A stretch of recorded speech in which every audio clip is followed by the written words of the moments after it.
The center too. Yeah, the center's no good. No. The back looks like it might be okay. So now we have a two-wheel drive car because we don't have a transfer case. The transfer case used to go right here, where all you see is concrete floor. So here's a transfer case over here. Oh yeah, that looks great in there. Do you have a super glue? Yeah, we'll just super glue it right back here, bro. Like? Oh, yeah.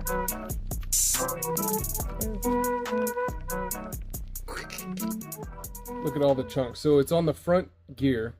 So it tells me that I hit something or hit the brakes too hard, or something happened that loaded up the front gear set that the back end was not happy with, and just removed the teeth from the gear set.